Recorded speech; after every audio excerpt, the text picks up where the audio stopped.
ये देखकर एडिटर को बहुत गुस्सा आया और वो बाहर भागा और एना पर चिल्लाया, तुम जहरीली औरत, तुम्हारी हिम्मत कैसे हुई मेरे साथ ऐसा करने की। उसकी गालियां पूरे कॉरिडोर में गूंज रही थी। वो एना को कोस रहा था कि तुम्हारा दिल पत्थर का है, तुम्हें कभी प्यार नहीं मिलेगा। लेकिन एना ने बड़े आराम से जवाब दिया। उसकी बातों ने जैसे उस एडिटर पर ठंडा पानी डाल दिया हो और वो एकदम चुप हो गया। कुछ ही देर बाद शेयर होल्डर्स ने एना को ऑफिस में बुलाया। वो बहुत खुश थी। उसे लगा कि उसे फिर से प्रमोशन मिलने वाला है। लेकिन शेयर होल्डर की बात सुनकर उसके होश उड़ गए। तुम्हें नौकरी से निकाला जाता है क्योंकि उसका वीजा खत्म हो गया था और वो इतनी बिजी थी कि वीजा के कागज जमा करना ही भूल गई। अब इमिग्रेशन वाले उसे देश से बाहर निकालने वाले थे और इससे भी बुरी बात ये थी कि शेयर होल्डर्स ने उसी एसोसिएट एडिटर को उसकी जगह देने का फैसला किया था जिसे उसने निकाला था। ये सोचकर कि उसकी मेहनत की कुर्सी किसी और को मिल जाएगी, एना की हालत खराब हो गई। तभी जैक काम के सिलसिले में वहाँ आया और उसे देखकर एना के दिमाग में एक आइडिया आया। तुम्हें एक बात पता होनी चाहिए, हमारी शादी हो चुकी है। किसकी और किसकी शादी? तुम्हारी और मेरी। तुम्हारी और मेरी शादी हो चुकी है। जैक का तो मुंह ही खुला रह गया।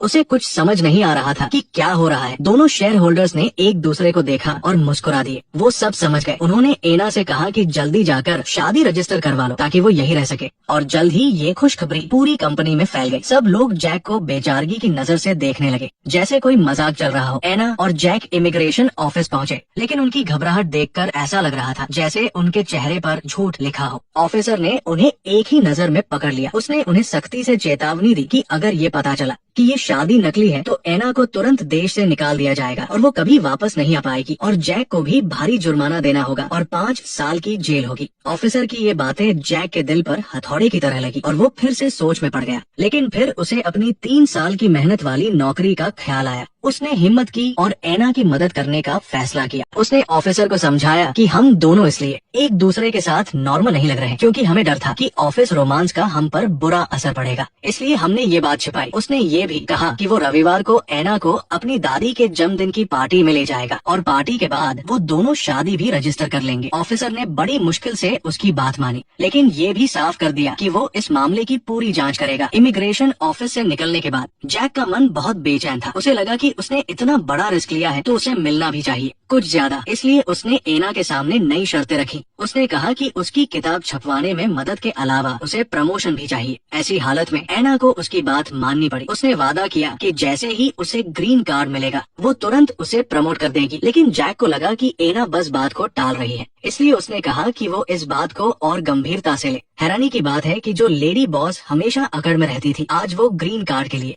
अपना सिर झुकाने पर मजबूर हो गई थी। इस बदलाव को देखकर जैक को पहली बार सुकून मिला। वीकेंड पर जब वो पार्टी के लिए प्लेन में जा रहे थे तो एना को जैक को नीचा दिखाने का मौका मिल ही गया। उसने जैक के घर के हालात का मजाक उड़ाया और उसे हुक्म दिया कि इस नकली शादी के बाद उसे एना के घर आकर रहना होगा। तो हम मेरे घर क्यों नहीं रह सकते? क्योंकि मैं सेंट्रल पार्क के वेस्ट में रहती हूँ और तुम शायद किसी छोटे से स्टूडियो में रहते होगे जहाँ का सारा सामान भी पीला पड़ चुका होगा। एना के इस मजाक पर जैक ने कोई ध्यान नहीं दिया। 3 साल साथ काम करके वो एना के स्वभाव को अच्छी तरह जान गया था। लेकिन जैसे ही वो प्लेन से उतरे एना को कुछ गड़बड़ लगी। उसने देखा कि सड़क के दोनों तरफ की दुकानों पर जैक का सरनेम लिखा हुआ था। तब उसे एहसास हुआ कि ये लड़का जो 3 साल से उसके साथ है वो कोई मामूली लड़का नहीं बल्कि एक छुपा रुस्तम अमीरजादा है।